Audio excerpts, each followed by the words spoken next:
Saudara-saudari yang terkasih, selamat sore. Berikut ini adalah sepenggal kisah dua pasang kekasih yang tak sengaja bertemu di resto terenak. Pasangan pertama dengan sombong berkata, "Kami sudah pacaran 5 tahun loh." Tak mau kalah, pasangan kedua pun membalas, "Kami juga sudah pacaran 5 tahun lebih 1 bulan. Bahkan kami sejak TK sudah saling mengenal."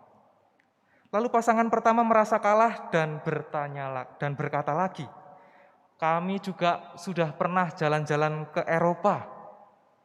Kemudian pasangan kedua menjawab dengan santai, "Maaf, kami sudah pernah keliling dunia." Lalu kemudian datanglah seorang pelayan dari resto itu dan mengatakan bahwa, "Mbak, Mas, hari ini ada diskon 50% bagi mereka yang berulang tahun. Ada enggak ya?" Gitu. Lalu kedua pasangan itu saling senggol satu sama lain. Karena ternyata mereka tidak tahu kapan tanggal lahir dari masing-masing pasangan. Lalu seorang pelayan itu berkata dalam hati, "Walah, sudah jalan bersama, makan bersama, bekerja bersama, ternyata belum menjadi jaminan untuk saling mengenal satu sama lain." Saudara-saudari yang terkasih, pada hari ini Yesus ingin melihat seberapa dalam para murid mengenalnya. Sebab mereka pun sudah lama berjalan bersama, mewartakan sabda Tuhan, bekerja, bahkan makan juga bersama. Yesus mulai dari kata orang, "Siapakah aku ini?" Tadi banyak yang mengatakan bahwa Yesus adalah Yohanes Pembaptis, Elia, dan bahkan ada yang mengatakan bahwa nabi terdahulu yang pernah dan yang kini telah bangkit. Yesus dikaitkan dengan Yohanes Pembaptis karena apa? Karena orang melihat keberanian Yesus dalam mewartakan sabda Tuhan. Lalu mengapa dikaitkan dengan Nabi Elia? Karena di dalam kitab Raja-Raja kita pernah melihat atau mendengar bahwa Nabi Elia pernah membangkitkan seorang anak janda Sarfat. Bandingkan Yesus juga pernah membangkitkan seorang anak muda di Nain. Lebih dari kata orang, Yesus ingin mendengar pendapat para murid secara pribadi. Dan Petrus dengan berani berkata bahwa "Engkaulah Mesias dari Allah." Pada dasarnya, Yesus ingin melihat seberapa dalam iman dan pengenalan murid-murid akan dirinya. Setelah itu Yesus menjelaskan dirinya bahwa ia akan dibunuh, ditolak, dan bangkit pada hari ketiga.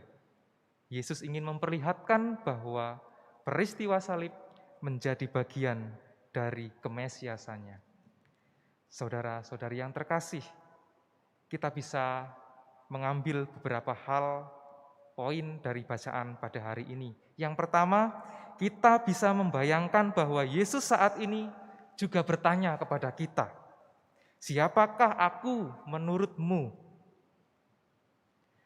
Seandainya kita berada di posisi para murid, apakah jawab kita?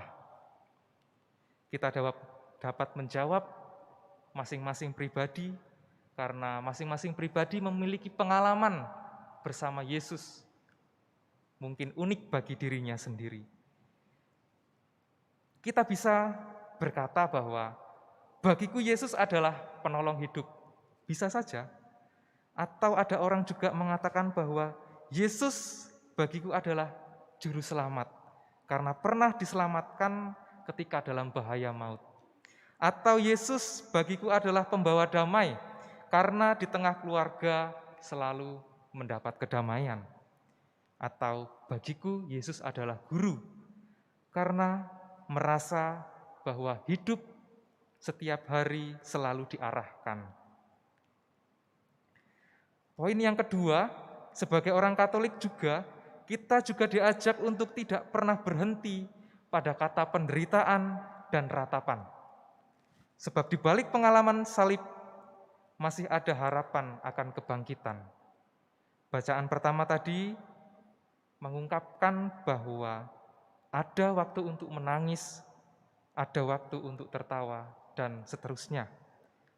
Semoga pengenalan kita akan Yesus Kristus juga sungguh berdampak dalam solidaritas kita di tengah keluarga, gereja, dan masyarakat.